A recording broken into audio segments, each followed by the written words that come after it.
Johnson is a dynamic writer and public speaker. As a technological innovator himself, Johnson crafts insightful theories that draw upon a broad array of disciplines and tells of fascinating ideas that have emerged from great thinkers throughout history in his book, Where Good Ideas Come From, The Natural History of Innovation. This Pecha Kucka will briefly touch upon some of its content. Johnson explores key patterns of innovation and creativity through a fractal, cross-disciplinary approach and has deliberately selected the terminology good ideas to include innovation, inventions, and all types of creativity, from scientific to artistic to technological. Have you ever questioned what a coral reef, a thriving metropolis, and the World Wide Web all have in common? Johnson proclaims that a reef, a city, and the web are all environments in which new ideas are born and bred. Now referred to as Darwin's paradox, Darwin formed one of the world's most famous first hunches when he discovered the rich ecosystem living amongst the coral reef. In nutrient-starved waters, an immense assortment of life forms inhabit the nooks and crannies of the coral reef just off the Keeling Islands. Geoffrey West investigated and confirmed that the mathematical patterns of Kepler's law did apply to the growth and pace of metropolitan systems. However, deep in the research and data, there was something even more startling. West discovered that as cities grow, people living within them generate innovative and creative ideas at an increased rate. This is termed superlinear scaling. Today, we live in a world with technological advancement where new paradigms continually emerge and the time span between their arrivals continues to decrease. This new age also includes our eagerness and willingness to embrace each new technology. However, when reflecting back to the technological developments of the 20th century, new innovations took approximately 10 years to progress from idea generation to universal adoption. The stories of both color TV and HGTV serve as models for this delayed social innovation rate.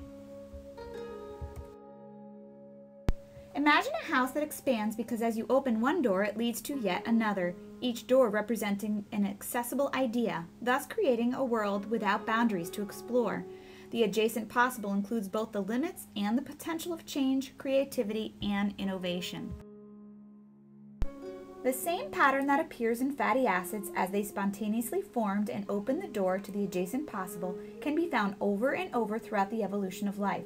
The understanding of fingerprints defines the term the multiple, as this brilliant idea was discovered by scientists at the same time in different parts of the world, while the innovation of YouTube shows a similar pattern. At the onset of its birth, it was not within the adjacent possible of the early web platform. Know that ideas are actually a network of thoughts that are built upon one another and are often transformed as they shift over time in a liquid network? The movement and colliding of ideas in a liquid network allow for new combinations of ideas to materialize.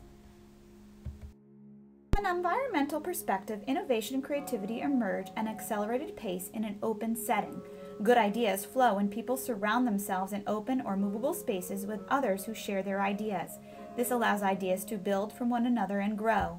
The old Building 20 at MIT is an example of space that could be reconfigured to cultivate such good ideas. According to Johnson, eureka moments don't just form spontaneously. Instead, he proposes that hunches build slowly over time through liquid networks to develop into good ideas. Unfortunately, not every hunch grows into an innovation. Take, for instance, the Phoenix Memo. If this slow hunch would have been connected, the 9/11 terrorist attacks might have been prevented. Great innovators throughout history have recorded their thoughts in logs called commonplace books in order to refer to these thoughts at a later time. Further, work environments can often be spaces where innovative ideas are formed, especially at companies like Google and 3M. Both allow employees to explore their ideas through innovation time-off programs. Google representatives claim that 50% of new products were formed during their 80-20 program, and Post-it notes were created during 3M's 15% innovation time. When slow hunches change shape unexpectedly and good ideas are formed through accidental chance, Johnson calls this occurrence serendipity. More often than not, serendipitous connections are made when one is outside the original environment. Some of the most innovative ideas have been generated while taking a shower or while dreaming.